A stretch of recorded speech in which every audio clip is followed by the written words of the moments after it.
Bonjour tout le monde, on recommence nos vidéos qu'on avait un peu entrepris durant le confinement au printemps. Maintenant, étant donné que le confinement est encore d'actualité, même partielle, les vidéos ont été populaires au printemps, alors on les recommence à l'automne. On doit aussi vous aviser d'un changement majeur à l'équipe qu'on est obligé de malencontreusement remplacer. Olivette n'est plus, on a maintenant Ginette. Alors, la nouvelle belle-mère, c'est Ginette. Le sujet que je voulais vous proposer aujourd'hui, c'est le remisage. Le remisage inquiète bien des gens, comment faire, quoi pas faire, sans parler des mythes puis de tout ce qui peut se dire sur Internet là-dessus. Ce que je prévois discuter aujourd'hui dans cette vidéo, c'est l'entreposage chez soi, l'entreposage à l'extérieur, et l'entreposage en entrepôt. L'entreposage chez soi, à mon avis, c'est celui qui est le plus facile, ou c'est celui qui est le plus complet, on va dire. Parce que c'est celui où on peut très facilement mettre le véhicule sur des chandelles pour soulager les pneus et la suspension. Bon, la suspension, c'est pas très grave non plus si le poids reste durant l'hiver dessus, est quand même conçu pour ça. On s'entend que lorsque le véhicule roule puis qu'il prend soit des nids de poules ou des vallons, il supporte beaucoup plus lourd, beaucoup plus de tension que de rester immobile dans le garage. Fait que c'est pas une priorité absolue. C'est correct, mais c'est pas prioritaire. Ce qui est intéressant en mettant le véhicule sur les chandelles, ça se trouve à être de soulager les pneus. Mais encore là, c'est pas la fin du monde parce qu'on va parler de l'entreposage en entrepôt. Si vous laissez vos pneus par terre avec le poids du véhicule dessus, on est tous d'accord, vous allez avoir un plat au printemps, mais il disparaît quand même assez rapidement après quelques tours de roue, une fois que le pneu est chaud. Mais ça fait quand même, c'est quand même bien d'avoir le véhicule sur les chandelles. De cette façon, on n'a pas à se préoccuper des pneus au printemps. L'autre avantage aussi, c'est que vous pouvez facilement contrôler la température chez vous, puisque vous êtes chez vous. C'est votre garage, c'est votre sous-sol, peu importe. Et puis, en même temps, vous contrôlez la propreté, vous contrôlez aussi les va-et-vient. Finalement, vous protégez beaucoup mieux votre véhicule que d'envoyer votre véhicule à l'extérieur. L'entreposage en entrepôt, qui est très, très bien aussi, mais a certains des inconvénients. Les avantages sont à peu près les mêmes que de l'entreposage à la maison, c'est-à-dire la température est contrôlée, c'est généralement très, très propre et en plus, c'est sécuritaire. Mais vous avez, à moins d'un cas particulier, c'est sûr, là, je sais qu'il y en a des cas particuliers, mais vous ne pouvez pas facilement prendre le temps de mettre votre véhicule sur des chandelles. Vous avez, par exemple, un temps requis ou un délai relativement court lorsque vous vous présentez à l'entrepôt pour stationner le véhicule, puis c'est très rare que les responsables vont vous accorder du temps pour pouvoir travailler sur votre véhicule. C'est même la plupart du temps interdit, là. On a une question ici d'un participant, Monsieur Mougeot, qui demande « Les chandelles sont-elles une priorité pour les Citroën DS suspension pneumatique? » Oui, ça c'est un cas particulier, mais non, c'est pas une priorité pour elle. Pour ceux qui ne savent pas trop de quoi on parle, la Citroën DS, vous irez voir quel type de véhicule que c'est. Pour ceux qui ne le savent pas, là, ont certainement vu les films de Louis de Funès, le véhicule très pointu à l'avant, très effilé, très dessiné, aérodynamique. Bon, mais c'est une DS. Mais la DS, elle n'a pas une suspension en ressort, elle a une suspension hydraulique avec des cylindres, pareil comme un chariot élévateur, mais pourvu de gaz avec une membrane qui remplace le ressort. Mais une fois que le véhicule est à terre ou dans les airs avec une Citroën, ça fait aucune différence pour le gaz qu'il y a dans les sphères aux quatre coins. Fait que l'ADS est exclue dans notre département chandelle pour l'entreposage. J'espère que ça répond à votre question. On était rendu à l'entreposage pour entrepôt. On a dit que c'était difficile de faire de travailler ou préparer le véhicule lorsqu'on va le porter à l'entrepôt. Généralement, on l'apporte, on l'amène rapidement chez à l'entreposage et puis on en dispose et puis on repart. C'est ce que les propriétaires veulent aussi. Ils veulent pas non plus passer la fin de semaine à regarder deux personnes passer 4 heures à préparer le véhicule. Fait que ça, c'est un inconvénient, mais encore là, c'est pas trop grave. Le fait de l'avoir laissé sur son propre poids va vous créer, comme on disait tantôt, des plats sur le pneu. Mais la même chose que je disais tantôt, Il n'y a pas de problème avec ça. Une fois que vous allez repartir au printemps, ça va tout se placer. Par contre, si vous pouviez, pour ceux qui vont être coincés à faire l'entreposage en entrepôt, si vous pouviez vous amener une bonbonne d'air comprimée pour surgonfler vos pneus, c'est une bonne idée. Parce que les pneus, d'abord, pour la plupart, ont tendance à se dégonfler sur une période de 6 mois un peu, ou complètement dans certains cas. Mais surtout, si vous passez d'un gonflage habituel de 28 livres, puis que vous les montez à 40 livres, bien, vous allez diminuer votre effet de plat au printemps. Puis il n'y a rien de plus facile que de dégonfler le pneu au printemps avec une jauge pour le vérifier. De toute façon, on en parlera au déremisage probablement, qu'on va faire une vidéo là-dessus le printemps prochain. Mais il n'y a rien de plus facile que de les dégonfler au printemps. Fait que je vous suggère de vous équiper d'une bonbonne d'air comprimée, de surgonfler vos pneus pour l'hiver, puis vous allez avoir un effet négatif beaucoup moindre pour ce qui est du plat lorsque vous le ressortirez au printemps. L'autre inconvénient aussi pour l'entreposage d'hiver en entrepôt, c'est que vous avez très probablement des dates précises pour aller le livrer et des dates précises pour le ressortir.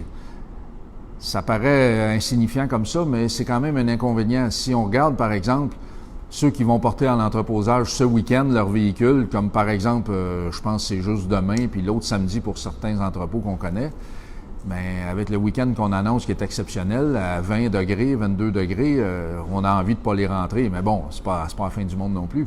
Mais au printemps, on pourrait avoir un printemps hâtif, puis certains ouvrent l'entrepôt autour de la mi-avril. S'il fait très, très beau à la mi-mars, comme dans certains cas, c'est un peu ennuyeux de ne pas l'avoir, puis la préparer pour l'été un petit peu en avance, quoi. Fait qu'en gros, ça, c'est les inconvénients de l'entreposage en entrepôt. Pour l'entreposage dehors, bien, vous avez compris que c'est le pire des trois.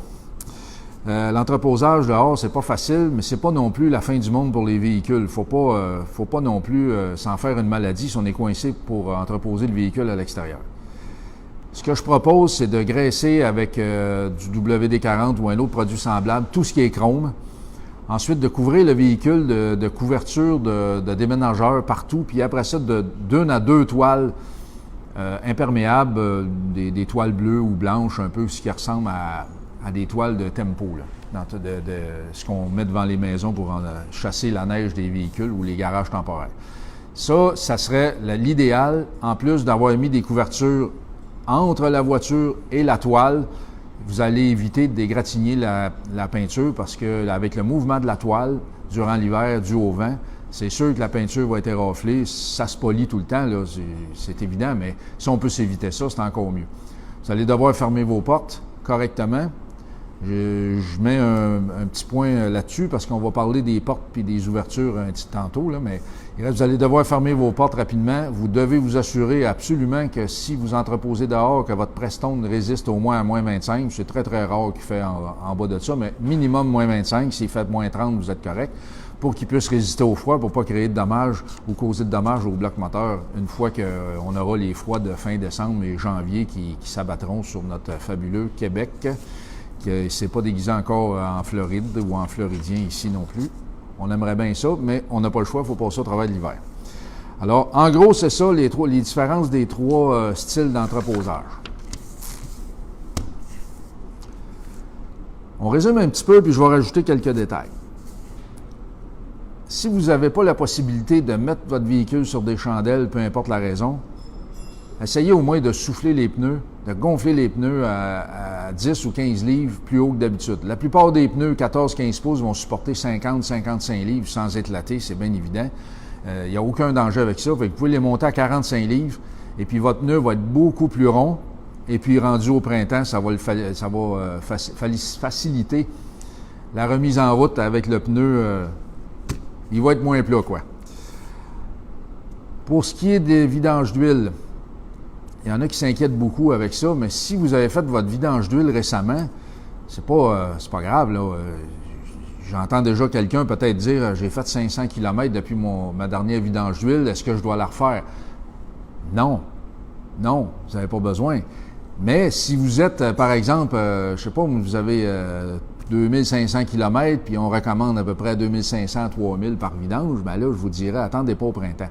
La raison est relativement simple, c'est que l'huile, avec le temps, accumule des acides, des débris, des micro-débris.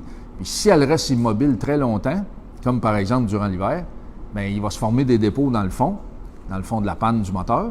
Puis ça, on n'en veut pas de ça.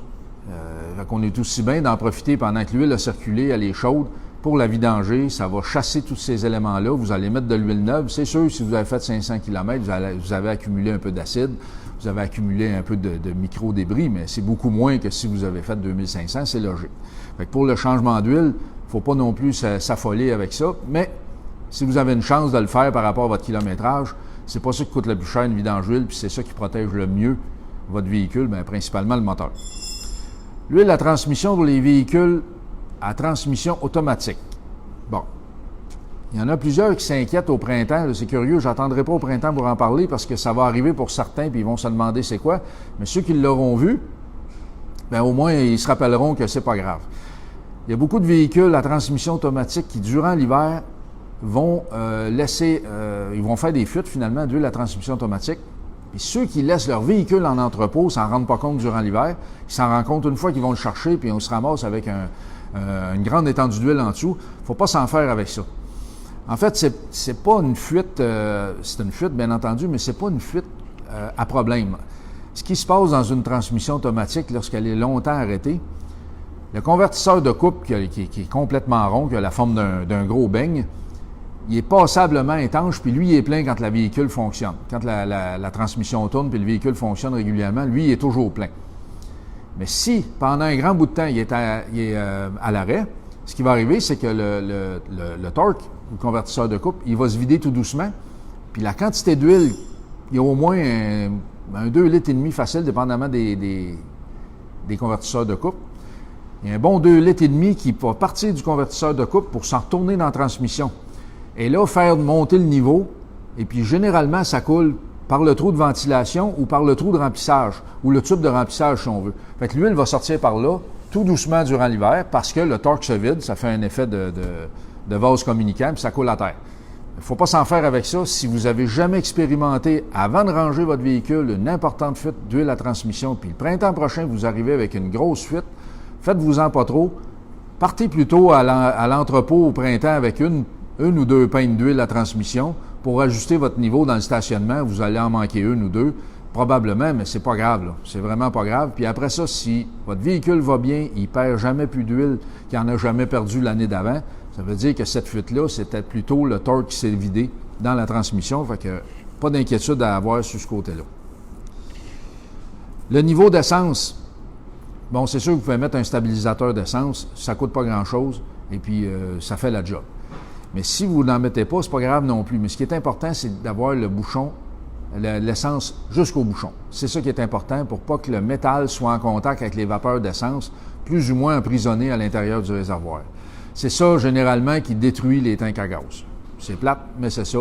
Puis encore une fois, ça revient toujours à ce qu'on dit pour l'entretien. Allez le porter à l'entretien avec le réservoir plein, ça coûte pas bien cher, puis ça protège les réservoirs et peut-être des troubles futurs. Fait que ça, par exemple, c'est pas loin d'être impératif, là. Les portes. Tantôt, je parlais de garder les portes bien fermées pour ce qui est de l'entreposage à l'extérieur. Moi, ce que j'aimerais que vous fassiez chez vous ou à l'entreposage en entrepôt, c'est que vous gardiez vos portes entrouvertes, vos petites vitres aussi, pour ceux qui ont des modèles des années 50, 40, 30, même avec des petites vitres qui s'ouvrent, même des années 60 aussi, là, que vous puissiez les entrouvrir aussi, entrouvrir le coffre aussi. Tout ça dans le but de relaxer les caoutchoucs, ça va les faire durer plus longtemps, et puis, bien entendu, rester plus étanche, ça va éviter qu'il y ait des fuites à l'intérieur du véhicule là-dessus. En gros, c'est ça. La batterie, il y a plusieurs points de vue sur la batterie. Si vous n'avez pas d'horloge, d'électronique ou d'autres accessoires du genre dans votre véhicule, vous avez un véhicule vraiment de base, la batterie, c'est pas nécessaire de la décollecter parce qu'elle ne se drainera pas plus que si elle était débranchée. Fait que cassez-vous pas trop la tête avec ça. Si vous avez une horloge, si vous avez du matériel électronique, comme je disais, soit une alarme, je sais pas moi, une prise USB, parce que les prises USB consomment quand on s'en sert pas s'ils sont branchés. Là, vous êtes mieux de la débrancher. Sinon, vous allez vous ramasser au printemps, elle n'aura plus rien dedans pour vous aider à faire la mise en route. Les mises en route sont relativement difficiles au printemps avec les véhicules à carburateur. On en parlera, on va faire une vidéo relativement tôt pour mieux trop tôt que trop tard, là, pour parler des difficultés avec les véhicules à carburateur pour la mise en route. Mais en fait, je vais juste souligner que ce qu'on va discuter au printemps, c'est que les carburateurs se vident, l'essence retourne au réservoir pour une grande partie. Alors, il faut tout faire avancer ça en avant, ce qui rend la mise en route difficile, mais on va en parler rendu là. Je ne veux pas aller trop loin là-dessus. Si vous avez la chance, encore une fois, si vous êtes chez vous, c'est plus facile. Si vous avez un petit chargeur intelligent pour maintenir votre batterie chargée, bien, vous la branchez dessus, c'est sûr que c'est un plus. N'oubliez pas de vérifier votre niveau d'eau. La plupart des batteries de voitures anciennes, surtout les 6 volts, sont encore avec des cellules remplissables à la main. Ça veut dire qu'elles se vident de temps en temps. Alors, on s'assure que le niveau d'eau soit correct, c'est-à-dire que le liquide soit juste au-dessus des plaques lorsqu'on regarde dans le trou sous le bouchon. Les batteries 12 volts qui sont scellées, il y en a beaucoup, mais ça, il n'y a absolument rien à faire là-dessus pour ce qui est du remplissage. Et puis ceux qui n'ont vraiment pas rien pour garder la batterie chargée ou à l'entrepôt, le gars ne veut pas dépenser d'électricité pour mettre les batteries sur la charge, mais vous avez l'option de la ramener chez vous. Ou bien, vous la laissez comme ça, puis vous amenez un petit booster pack pour la mise en route du printemps prochain. Je pense qu'on a une autre question. On a un commentaire, on se demande si c'est un mythe ou une réalité. Quelqu'un m'a déjà dit qu'une fois le véhicule garé pour l'hiver et le moteur bien refroidi, c'est-à-dire après 5 ou 6 heures d'arrêt, de faire fonctionner le moteur pendant un maximum de 30 secondes. Cela permettrait à l'huile de lubrifier toutes les parties internes du moteur et, parce qu'elle est froide, de demeurer en suspension plus longtemps. Mythe ou réalité? Bon, je pense que mon sourire dit tout, là. Ça, on s'entend que c'est un mythe parce que la manière que c'est formulé, c'est sûr que c'est peut-être pas ça que la personne voulait dire, mais elle l'a formulé autrement. Mais en tout cas, on va y aller avec ce qu'on nous a dit. Ce qu'on vient de nous dire, c'est que on ferait fonctionner le moteur jusqu'à temps qu'il vienne chaud, peu importe, puis on le laisserait arrêter 4-5 heures pour le laisser refroidir. Après ça, on le ferait tourner 30 secondes pour que ça lubrifie partout. Bon, moi, c'est là que ça coince dans ma tête. Je me dis, si pour lubrifier partout, il faut le laisser tourner 30 secondes après qu'il ait été froid, bien, il y a des chances qu'il ne marche plus pantoute, le moteur, parce que les autres heures les heures, en fait, qui a marché avant, on s'entend-tu que l'huile a lubrifié partout à ce moment-là aussi? Sinon, bien, on aurait un problème sérieux, là. Fait que ça ne se tient pas debout. Puis en plus de faire ce genre de mise en route de 30 secondes, on ne fait pas ça. On ne fait pas ça parce que on attire un peu l'humidité à l'intérieur du moteur, puis il n'y a pas le temps en 30 secondes de la chasser parce qu'il ne vient pas à bout de se réchauffer. Fait que c'est un mythe. Puis de toute façon, si vous faites ça, après le 30 secondes, l'huile, elle va aller où une fois qu'elle aura bien lubrifié, parce qu'avant, elle ne lubrifiait pas bien, là. Mais elle va aller où? Elle va retourner dans la panne de la même façon qu'elle est retournée dans la panne 6 heures avant, là. Fait que ça se tient pas debout. C'est pas... non, occupez-vous pas de ça, là. C'est pas... c'est peut-être... c'est-tu Ginette qui a demandé ça? Oui, c'est Ginette qui avait posé cette question-là. Ah, les belles-mères, celle-là, on la connaît pas bien, cette belle-mère-là. L'autre était quelque chose, mais elle, en tout cas, elle commencerait d'un peu, là. Mais bon, on a-tu autre chose? Sinon, si vous n'avez pas d'autres questions, on va prendre rendez-vous dans 2 semaines. Et puis, dans 2 semaines, ça nous mène... Le vendredi 20 novembre à 15h, il y aura un autre live. Passez une belle fin de semaine chaude à tout le monde. Merci.